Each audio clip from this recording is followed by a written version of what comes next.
Hi, Mathman here again, and I noticed in my last video where we talked about math applications, more applications of derivatives to be able to apply them to physical problems, physical situations, and we had taken a look at how derivatives are used in graphing functions. The problem I noticed is, as a result of this COVID, I am not able to get to a store to buy new dry ink pens, and I ordered some online. I don't know when they'll come, but I noticed that in my last video that that this came out a little bit too light to be able to see, so it wasn't that great a video. You had to struggle to see the whiteboard. I think I do have a pen here that may suffice. I tried it out earlier, and hopefully it will be able to help last through this video. But I noticed that it was difficult to read a number of the things that I had put on the whiteboard, and so now I'm going to make an attempt to cover some of those same materials. Now, in that last video, I know in the past I've given this book a plug, 5 Equations That Changed the World. The first chapter is about Isaac Newton, his laws of motion. And then there's Daniel Bernoulli and his hydrodynamic equation. That is the principle, Bernoulli's principle, that is underlying physical principle for why airplanes fly. It's used in hydrodynamics. There's a chapter on Michael Faraday and Rudolf Clausius, who was responsible for the second law of thermodynamics, which is essential law of science. And then lastly, they talk about Einstein's special theory of relativity, and that's something that we could probably do right now, at least some of it, because all it requires is trigonometry. So now we'll begin to take a look at some applications on the whiteboard. Now, hopefully, I tried to angle this so that the sun won't interfere, but unfortunately, the sundown is interfering with the. I hope we don't have a glare. Let's see if you can see this side of the board. It may be a little tough to read, so I'm going to try maybe a different pen. Maybe that will be better. Okay. So we looked at a couple of applications, and we talked about Newton's law. Now, at this point, we can only consider some applications that involve derivatives. We haven't talked about integration yet, and so we're a little bit limited in what we're going to be able to demonstrate, but there are some nice applications with derivatives that are essential with Newton's law. Newton's first law is that an object that is put into motion, Newton's first law, an object that is put into motion at a constant velocity will remain in motion forever in a straight line. It will be going in a straight path unless acted upon by an external force. Now, his first law was not intuitive because whenever you, let's say, throw a ball or kick a ball or anything that you put into motion will on its own eventually come to rest. You don't throw a ball or hit a golf ball and it takes off forever and it never stops. You see the ball curve, hit the ground, bounce, roll, and come to a stop. And so people back before Newton thought the natural state of objects was at rest. They didn't think that objects' natural state was one that was, it could be in motion and stay in motion and remain in motion forever. They thought that it took a force to keep the object going. Well, they didn't realize that air creates friction, that the ground creates a frictional force on the object, on the ball, on whatever it is that you put into motion.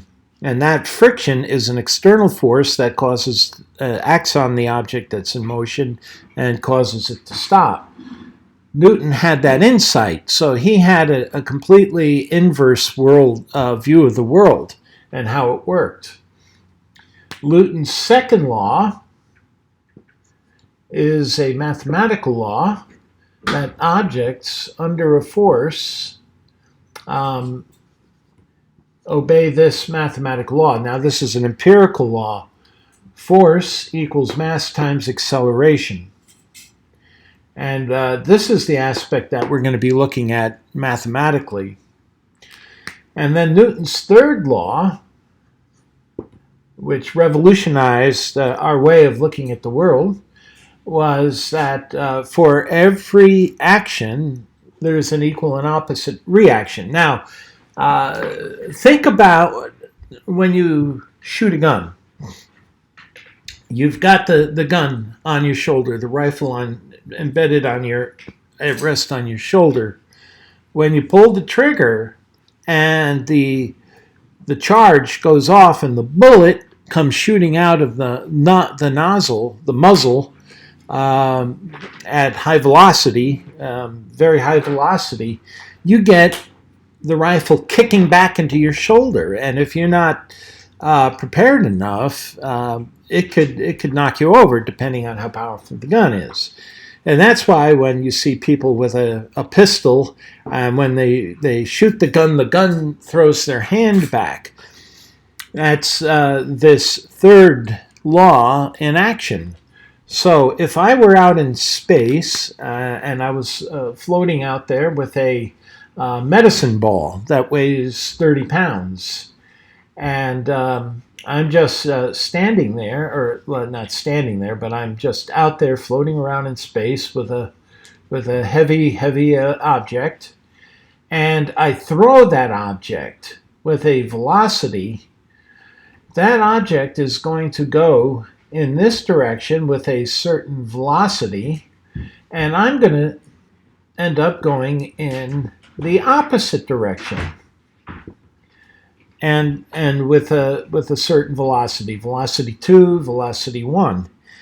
And what his law is that the energy that I impart on that ball will cause it to move with a certain velocity, and the equal and opposite reaction causes me to move with a certain velocity and energy in the exact opposite direction. And so the momentums are equal. So my mass, m2, v2, because I weigh a mass m2, and the ball has a mass m1, so m2 v2 equals m1 v1. And it's a conservation law. And so if I didn't want to move anywhere, I just hang on to the ball. But if I throw that ball away from me, not only will the ball move, but I will move also. If I were out floating out way in deep space. Here on the ground, I have friction holding me. My feet are planted on the ground, And if I throw the ball, I won't move back. But there is a reaction force that's throwing me backwards a little bit. And typically you don't notice it because the balls that we throw are so much less in mass than we are. But this is the principle that causes a rocket to work. This conservation principle, M1V1 equals M2V2, is what the basic law of a rocket or a gun, actually. So those are, in sum, the three laws of Newton.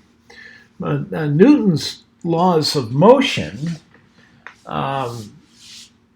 F equals ma,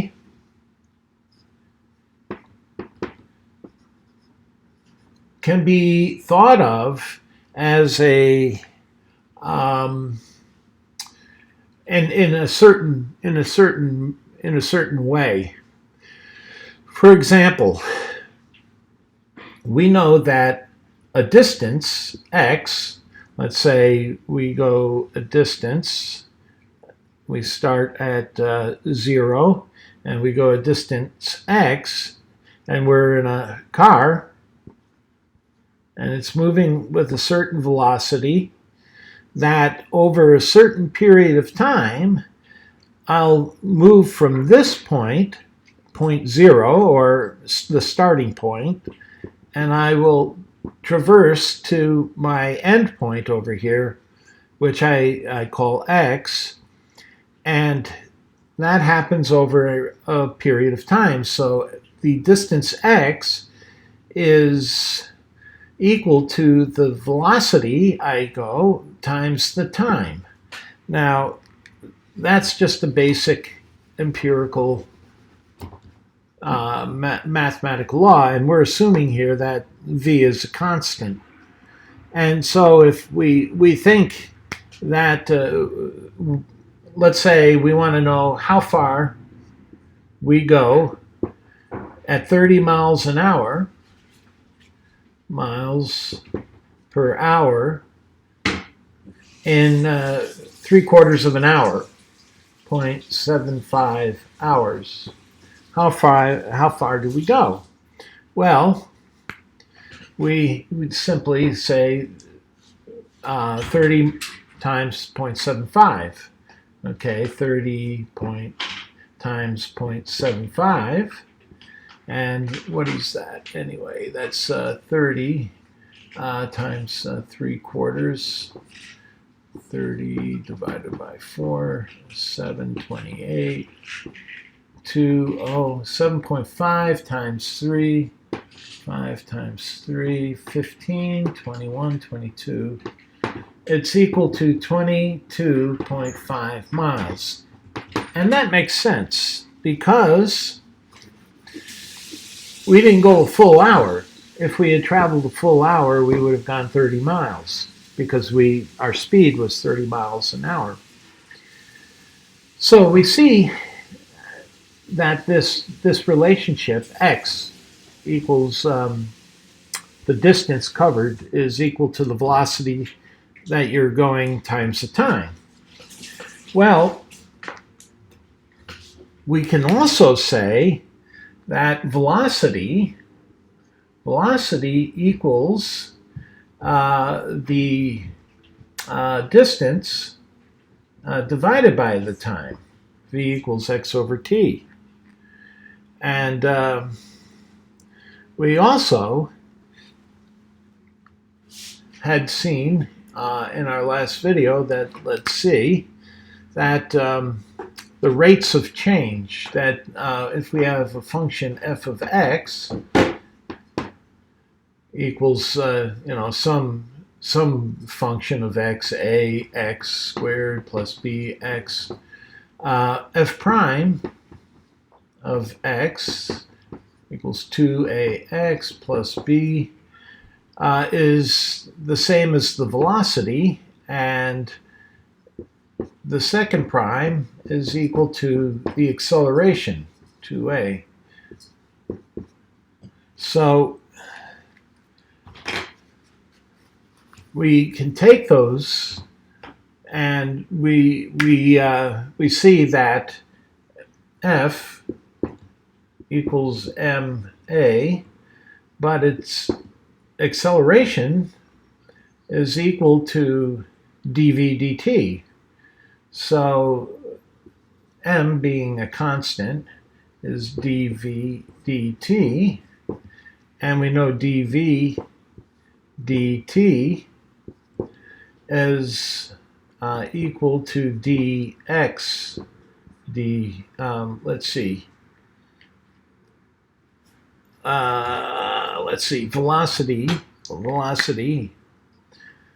velocity equals x over t.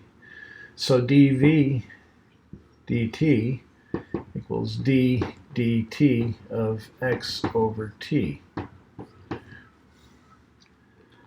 And that would be the acceleration. Dx dt is equal to the velocity, because x equals vt.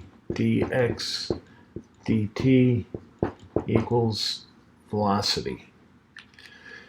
So we got these different relationships, and basically what it comes down to is we've got F equals m d, well, F equals ma,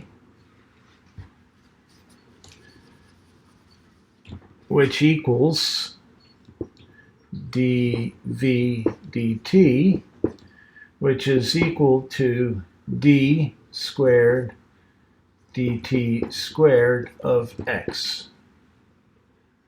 So those are the, and don't forget the m there. So those are the different ways that we can express the second law of Newton's laws of motion. So there. Now we can, with that behind us, we can think of, let's say, projectile motion. Okay, so let's say we shoot a rocket into the air, or a cannonball, or a bullet, and it has an initial velocity. It starts at x equals 0, y equals 0, and basically we realize that v0 goes in this direction with an angle theta, and it has two components. It has, this is v0, we have vx, and another component, v sub y. And so we can think of in projectile motion, the second law of Newton as a vector. F equals m dA dt. Or, not d, I'm sorry, F equals ma, or F equals m dv dt. And v is a vector, where we have the vector components vx, vy, and that's v naught. So we can break this out into two equations. We can take this equation right here and say that we have f in the x direction, fx equals m dvx dt, and f of y equals m dy, dvy, I'm sorry, dvy dt. And at the time 0, at time 0 at the very beginning, the force in the x direction is 0. The force in the y direction is equal to gravity minus mg. So what we had taken a look at before, what we had just seen before, is that fx will equal to d squared x dt squared m equals 0. And here we have dxy dt squared equals minus mg. Now, this is where then integration comes in. And we haven't really looked at integration yet, but we can see integration as being the process by which you can see here when we start taking second derivatives and all. Let's say x equals ax squared plus bx. Well, df dx, well, let's put it this way. I wrote this incorrectly. Y equals dy dx is equal to 2ax plus b. Okay, you see that we're going down in order. This is not a second order equation, that's a first order equation. And then the second derivative, d squared y dx squared, that's the second derivative, is just 2a. And you can see that when we start taking derivatives, we go down in order. Well, we could say that we could just as well go backwards in the process. Backwards would be integration. So if we integrated 2a, we'd end up with this function, 2ax plus b. And if we integrated this function, we'd end up with this one. So it's taking derivatives backwards. It's just the opposite, sort of the inverse of derivatives. Some people call them anti-derivatives when they first teach them. So if we look at these conditions at time 0, we have the force in the x direction is equal to 0, and the force in the y direction is just gravity, equals minus mg. And we also have the conditions where at t equals 0, Vx equals, remember we had Vy, V0, Vx. Vx equals V0 cosine theta. And Vy equals V0 sine theta. And so, well, actually, I don't need these. Okay, so if we look at this and we go backwards by 1, we really end up with dv dt equals a constant. And then this one will be the dvx, and this is dvy dt equals minus mgt plus c, and we'll say 2, and this is c1. And if we take a look at the, well, let's say basically, let's do it this way. If we go back one, we have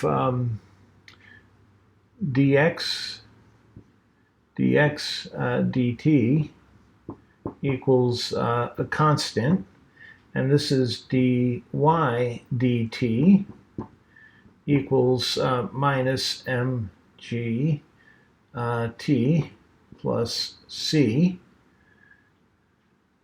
2. Okay, and what we find then is we apply the initial conditions. We realize that dx dt is the velocity, so the velocity equals c1 and in the x, and velocity in the y equals minus mg plus c2. Now, if we look at the initial conditions, we remember here that when t is 0, Vx is equal to these, so C1 is equal to Vx cosine theta, and Vy equals, this is not Vx, V0 equals, this is V for the y direction, yeah, is equal to minus mg, okay, t, I forgot the t here, but at t0 that term goes out, and we got c2 equals v0 sine theta. So we now solve for those two constants, and so we have then basically dx dt equals v0 cosine theta, and dy dt equals minus mgt plus v0 sine theta. And then if we take that up one more level, this is a t, I'm sorry, it looks more like an x, t. Okay, and if we go back again, we call it antiderivative or integration, we end up with the equations of motion for the object. We have x equals v0 cosine theta t, and y equals minus mg on 2, not m goes out because the m cancels here, so that canceled, so the m comes out. We don't have an m in this, so it's just minus g2. I had forgotten to do that in the early part. Minus g on 2 t squared minus v0 sine theta t plus, there's another constant, but when you say that at t0 y equals 0, then c3 equals 0, so we don't consider that. And so that goes out, and these are the equations that are left, and these are, they call them parametric equations, and they describe the projectile motion. Now, there's some pretty cool stuff that we can do with this, okay, and here is here's what if we want to know how far with a given velocity and a given angle, how far will this go? Now, again, friction isn't taken into account into this model. Air friction will slow down the object and shorten its trajectory somewhere like this. But for the time being, we're going to make believe that we brought a golf ball onto the moon and we hit it and there's no air resistance. So we want to know the x maximum distance. So we need to know how much time it took to traverse this entire trip in order to understand how far x we went, like miles per hour. So we have, let's say, what we have to do is we have to calculate the amount of time. Well, what we do know is that here the trajectory makes a maximum height, just doesn't keep going higher. It arcs around and then starts coming down again. And at some point, it reaches a maximum height h. So that happens halfway the distance of the maximum distance. So x on 2 max. So that, if we take a look at the derivative of y and set that to 0, we can maximize the height using what we know about derivatives. So dy dt is equal to minus gt plus v0 sine theta. And we want to set that to 0 because that's where we find our maximums from the last couple of videos that we took a look at. And so t equals v0, the t to the time it takes to get to the maximum, is v0 sine theta over g. And that takes us, that's half the time. The full time is twice that amount. So it's T max is 2 times the V0 sine theta. And so we plug that into x. X equals V0 cosine theta times V0 times 2 sine theta on g. And we can use a little of our trigonometry. We got V0 squared. 2 times sine theta cosine theta is sine of 2 theta on g. And that's our x max. And you can see x max depends on the angle and the initial velocity, the muzzle velocity of the cannon, and the angle of the cannon to achieve the whatever maximum distance it's going to be. So the steeper the cannon, okay, if we have the cannon straight, the ball is not going to travel very far. It's going to hit the ground very quickly, and it won't travel very far. If we start aiming the barrel up, we begin to see it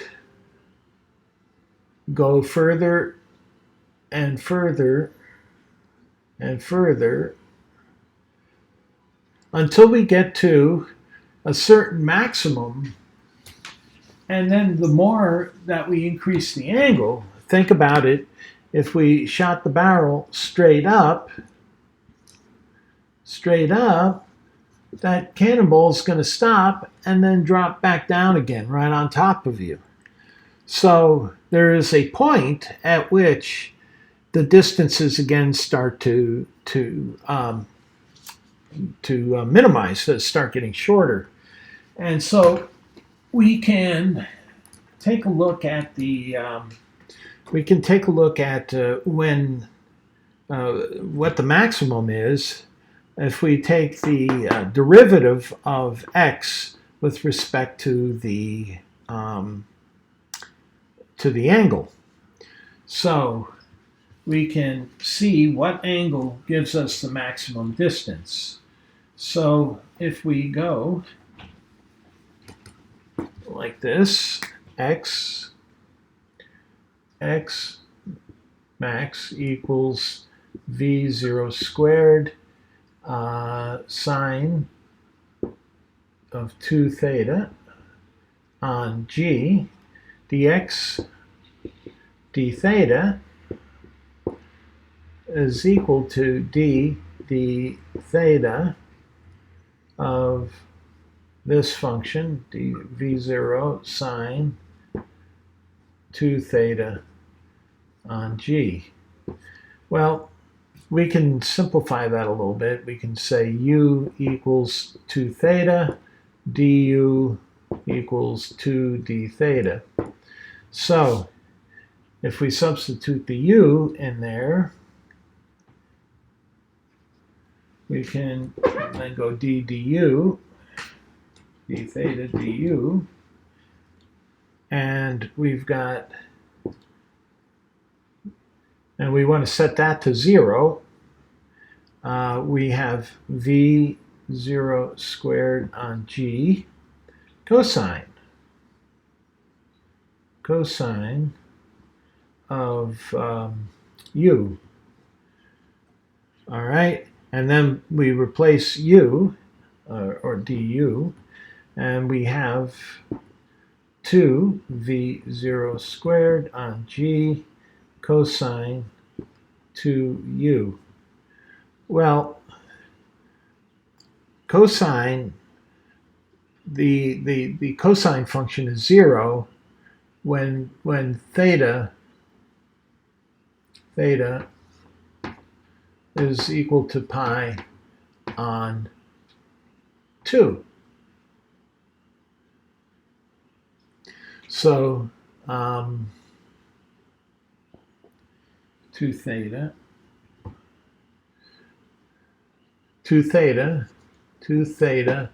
must equal to pi on 2. So theta equals pi on 4. And that gives us the maximum distance. Pi on 4 is the angle that we want to make that cannonball go the furthest. So that's how we maximize, by taking that function and solving it. And so at pi on 4, which is equal to 45 degrees, we convert that by pi on 4 times 180 degrees per pi. That goes out. 180 divided by 4 is 416,205. So that's 45 degrees. So pi on 4, or 45 degrees angle, gives us the maximum distance. So now we know, we worked out the maximum, the time for x max, t max for x max. We also, the theta max for x max. So we worked out 2 different problems. Now, one of the other problems that we can work on is, how high does it go? Well, we know the time now that it takes for the maximum height, and that was equal to t equals v0 sine theta on g. And so when we go to y equals minus g t squared on 2 plus v0 sine theta t, we substitute those t's with this, and we end up with minus g on 2 v0 squared sine squared theta on g squared plus v0 sine theta times v0 sine theta on g. And that equals to minus v0 squared sine squared theta on 2g plus v0 squared sine squared theta on g. And so y max is simply v0 squared sine squared theta on 2g. And that gives us the maximum height. And does it work out? Well, one of the tricks in does it make sense? Well, we know that v0, we do what we call a dimensional analysis. v0 has got to be, let's say, feet per second.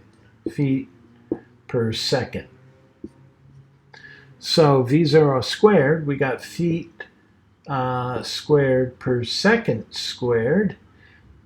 The sine is dimensionless, and then on top, we're on top of 2g, which is 2 times 32 feet per second squared. So we have feet squared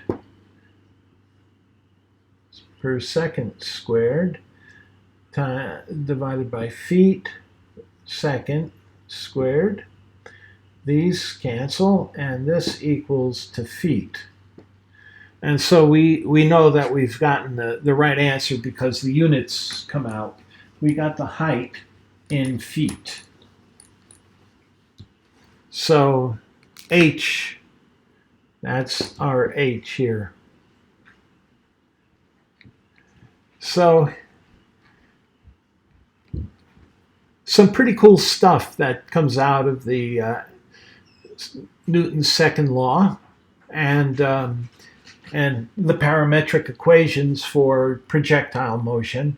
And this is good stuff because this is what goes into rocketry. Rockets are orbiting the Earth. They're actually going so fast that instead of hitting the ground, here's the Earth. They have gone so fast that they fall over the horizon of the Earth, and they just stay in perpetual, because there's nothing slowing them down, in perpetual orbit around the Earth, falling over the horizon of the Earth. And so basically it's the same mathematical rules that go into rocketry. And from a historical note, Napoleon was when he got into the French army, he had done so well with mathematics, especially with projectile motion. He was captain of the artillery. He was the one that was in charge of the French artillery. And then he rose to fame because of the Bastille and firing on the revolt that took place at the Bastille. And so he got a little notoriety from that. But he was good with mathematics, and he was good with the projectile motion. So, okay, we had done an awkward derivation of that. When we look at integration, it's going to be much simpler for us to show how we got the equations of motion. But you got the sense of it, because basically we've got, when you take derivatives, you're going down in order. When you take, let's say, integration, you go up in order. Antiderivatives, or whatever the way the mathematicians introduce the opposite of what derivatives do. Okay, so there were a couple of things here that I thought were pretty cool. Here's a problem that we won't entirely solve. What if we started on a cliff? Okay. Let's redraw this. Let's start on a cliff. Okay, so we have, and then we have our cannon up here.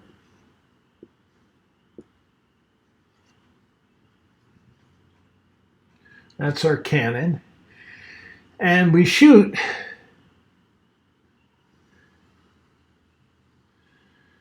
the cannonball, but the cannonball is going to continue down. And we've got our angle theta, V naught. And if the ground were level, the angle here is going to be the same. So we use all of our laws of motion, our projectile motion, to get this distance, to get this height, the time to this distance, the time it takes to get to that, x max on 2, and so on. But we know that this cannonball is going to continue going down, and it's going to hit the ground being somewhere like that. And eventually it'll drop straight down, because it won't have any more x component or any x component to its velocity. It'll only be affected by gravity. So here we can think of this as projectile motion in this direction, with just rotating this and looking at this. We look at this intersection here, and we see that this, well, I didn't quite draw it correctly. Let's say our intersection is right there and right there. Well, this angle is a similar angle from our geometry. We know what the velocity is, because the velocity that initially starts here is also going to be the velocity it hits the ground with. So we know the velocity, we know the angle, and we know the point at which it's going to reach a maximum. Right here, where we can think of it as an h in a way. We'll call it y, or let's say L. And if we turn this sideways or rotate that, we can use these initial conditions then to estimate this distance, where it's going to make its flattened out so that there's no angle, and then it just simply drops the rest of the way to the ground. And so we can find the time it takes to go here. We can get this distance here, and then we can get the rest of the time till it hits the ground and explodes down there. So we kind of got two problems. We can break it down into two problems. We can look at it from here to here as if it were on flat ground. And then we can rotate this thing like 90 degrees, use these initial conditions to work out to this point. And then from this point, we can work out how long it takes from here to hit the ground, because there's only one vertical component to the velocity at this point. Here, it stops having an x component to the velocity. So that's the only difference when we look at it. We would truncate it to this point and then calculate the effects of gravity on the velocity to the ground. And we would know what this height is because we know how high the cliff is. The cliff is big H, and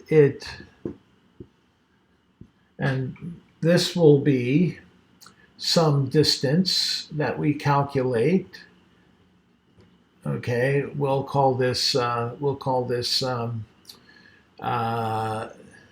P, and then we can, once we know this distance P, then we would then take this and we would apply we know the velocity here at this point, and we have minus mg continuing to affect it, and we could then work out how fast this thing is going when it hits the ground and explodes.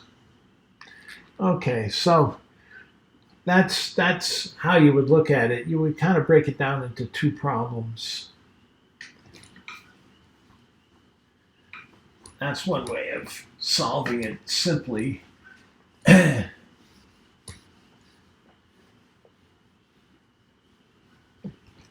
So we looked at one application, Newton's law of motion. We took a look at a special case, projectile motion. Here we have an interesting situation. We have with projectile motion, we have x equals v naught cosine theta t, right? So we can say cosine theta equals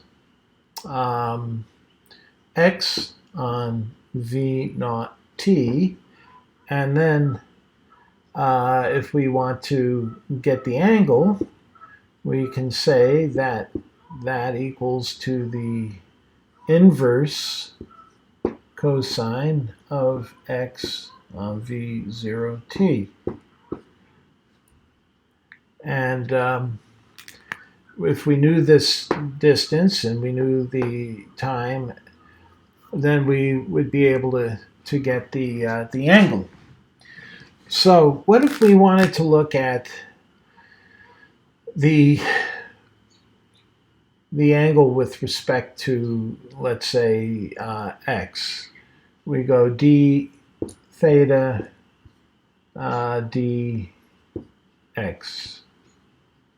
Well, this is d dx of the inverse cosine of x on v0 t. Well, that's an interesting problem. Okay, how do you take the derivative of an inverse trigonometric function?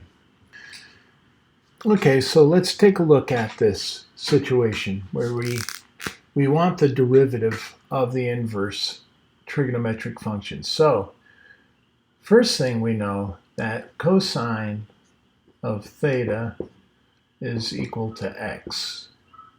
And if we draw a right triangle here, we have x, that's 1. This is 1 minus x squared. And Then if we take a look at this, we go x equals cos theta, and we go d. Well, basically, here we want to take d theta dx equals d dx of the inverse cosine function of x. But if we take dx, d theta is equal to minus sine theta. And that would be equal to minus the square root of 1 minus x squared. But then if we take a look at the inverse of this, we've got d theta dx is equal to minus 1 over the square root of 1 minus x squared. Well, that happens to be what we're looking for, d theta dx.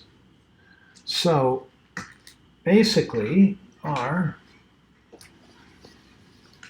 cosine, our derivative of the inverse cosine,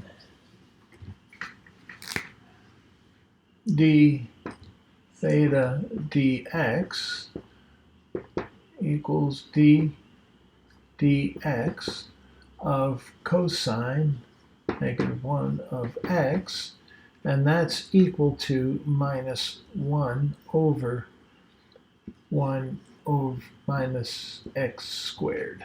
So that's what we have for the inverse cosine. We can do the same thing for the inverse sine. I think it comes out to about the same.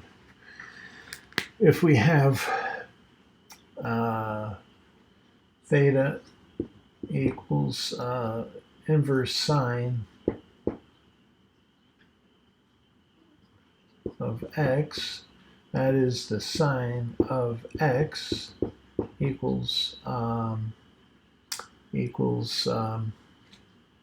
let's see, sine of theta equals x, and then we have x 1, and cosine is 1 minus x squared, the base, and then we do the same thing, dx d theta equals cosine of theta, and that's equal to 1 over the square root of 1 minus x squared, or I mean cosine theta. No, I got that wrong. That's 1 minus x squared, and then d theta dx equals 1 over 1 minus x squared, which is what we're looking for. So that is equal to 1 over the 1 minus x squared. And I believe that's the correct result. I have to check just 1 second. Yes, so we had it correct. We had the correct value for the derivative of the inverse cosine or sine. So let's take a look at this again. So d, when theta equals the inverse cosine of x, d theta dx is equal to minus 1 over the square root of 1 minus x squared. And when we have theta equals the sine, inverse sine of x, then d theta dx is equal to 1 over the square root of 1 minus x squared. And that's the difference. This is a negative and this is a positive. And we can continue on with our trigonometric functions, inverse trigonometric functions. We know that we have theta equals the, let's say, hyperbolic, the inverse tangent of x. So tangent theta equals x, and that would be equal to y over x, and this is 1 minus x squared, and so dx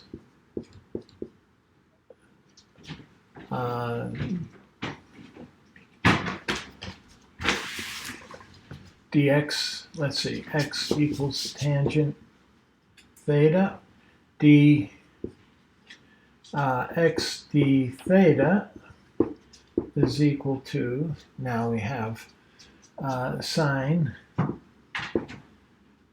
theta over cosine theta.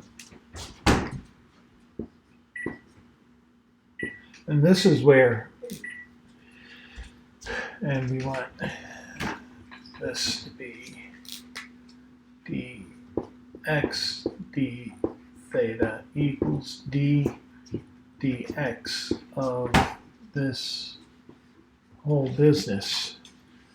Okay, and this is where using this nomenclature, or this sign of for the arcsine and for the inverse, let's say negative power, can be confusing. So don't confuse this with being an arc cosine.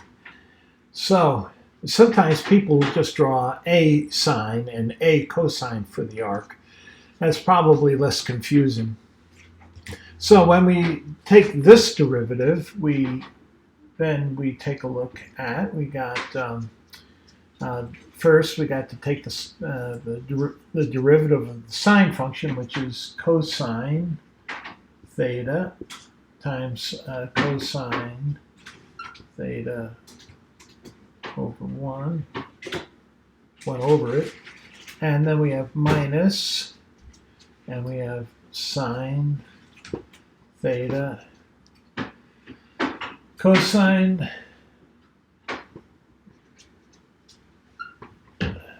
sine theta, and that's negative. So this is equal to 1 plus sine squared theta over cosine squared theta, and that happens to be, if we have cosine x plus sine squared x equals 1. So if we divide by cosine, so cosine squared x, cosine squared x, and we have 1 plus tangent squared x equals 1 over cosine squared x, and that's equal to the secant squared x, and that's what we got here. And so this is equal to the secant squared of theta, secant squared theta. And going back to our triangle, secant is 1 over cosine of x. That's equal to the secant of x from definition. And so that would be, this would be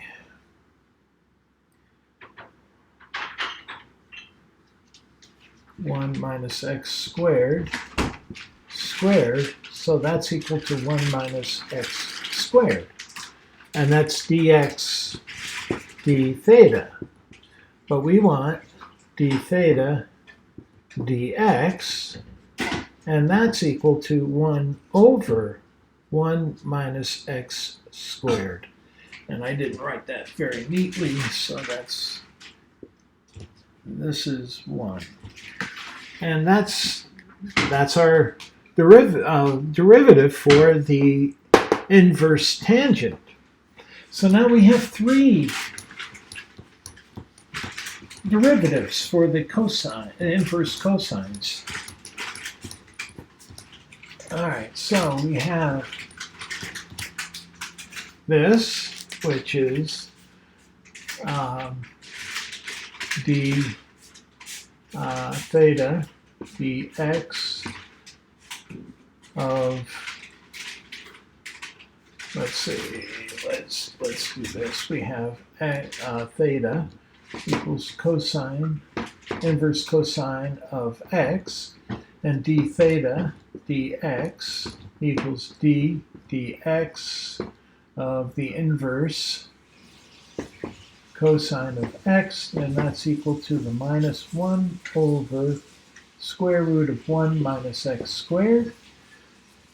This d theta dx equals d dx of the inverse sine function of x equals the positive 1 over 1 minus x squared, and then d theta dx equals d dx of the inverse tangent function of x, and that's equal to 1 over 1 minus x squared. So we have those 3 derivatives. We could do the secant function, we could do the cotangent, we can do the cosecant. Those are the other 3. But you can see how it's done. We worked through it. And these are the derivatives for the inverse trigonometric functions. Maybe we'll pick up on it next time. In the next video, we'll pick up on the other 3 functions. But so we took a quick look at Newton's laws,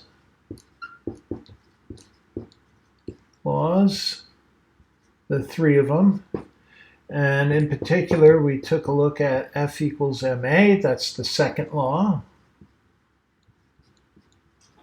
Then we looked how the second law can be applied to projectile motion. We then said that was equal to the v dx.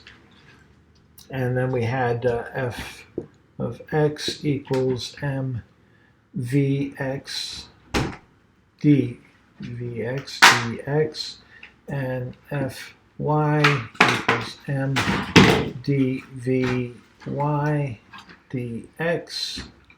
And then we worked through, we ended up with what we called parametric equations for projectile motion, and that was x equals v naught cosine theta t, and y equals, and we had worked through how we got to this, sine theta t minus gt squared over 2. And then we looked at certain key elements of this, how you can project the maximum distance x, and you can find the height, the maximum height h, and all those other good things that we have. We have v naught, which has got a vy and a x component. And and then how that led into when we took a look at some of the results of the parametric equation, especially when you had the cosine x equals v naught cosine theta t, and you got cosine theta equals x over v naught t, and theta equals arc cosine of x over v naught t. And then how do you take that derivative, d theta dx, when we went through those derivations for those inverse trigonometric functions? So that was the path we took, and we ended up with the 3 key inverse trigonometric functions for their derivatives. And when you look that up, you'll see that these are the results. And so I think we bit off a pretty big chunk today. It parallels a lot of what I discussed in the last video, although I believe this time it's a little easier to read because I used a pen that's just starting to lose its ink now that I see. I did buy 3 packages of dry ink pens, so when they do finally come, I should be supplied for a while. But we're almost exhausting what we can talk about in terms of let's say, derivatives. I think we're almost to the point where we want to start talking about integration, and or as some math teachers introduce it as antiderivatives. As I explained with the Newton's law, the different as you work from f equals ma to x, you're actually doing integration to end up with these parametric equations, starting with that f equals ma. So anyway, I think that's enough for this evening, and I'll be talking to you soon. Thanks, and stay safe.